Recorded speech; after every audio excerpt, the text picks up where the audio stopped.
Why Dubai keeps entering the same conversation as London and Singapore? Not because they are identical, because they are comparable where it matters. When sophisticated people compare cities, they do not only compare skylines, branding, or architecture, they compare function. And the cities that keep entering the same sentence are usually the ones that have become more than places to live.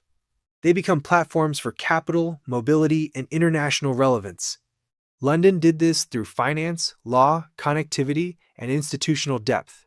Singapore did it through clarity, trade, infrastructure, and disciplined statecraft. The monetary authority of Singapore still describes Singapore's competitiveness through the familiar architecture of global utility, pro-business regulation, connectivity, infrastructure, and talent.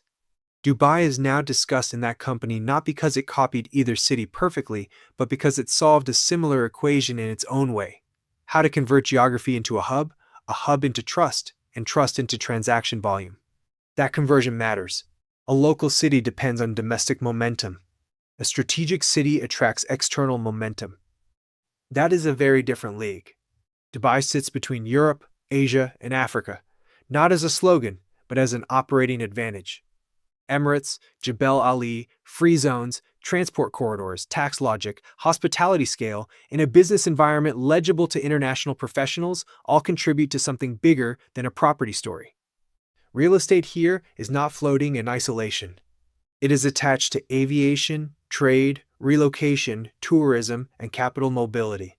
In 2025, Dubai's residential market surpassed 200,000 transactions and reached AED 541.5 billion in value, while official tourism numbers hit 19.59 million visitors. Those are two different ecosystems speaking the same language, flow. And that is what global cities monetize best, flow. People often overfocus on monuments, but monuments are the punctuation of a city, not its grammar. The grammar is infrastructure, access, legal clarity, business usability, and the ability to remain attractive to talent from many directions at once. Lee Kuan Yew once said that Singapore's task was to create a fair, not welfare, society. Beneath the politics of the phrase was a strategic discipline: build an environment that works. Cities that work attract capital. Cities that attract capital eventually command comparison. Dubai is now in that stage of the conversation. Not because it has finished becoming, but because it has already become impossible to ignore. Original quote style line. The world compares cities when they stop behaving like locations and start behaving like instruments.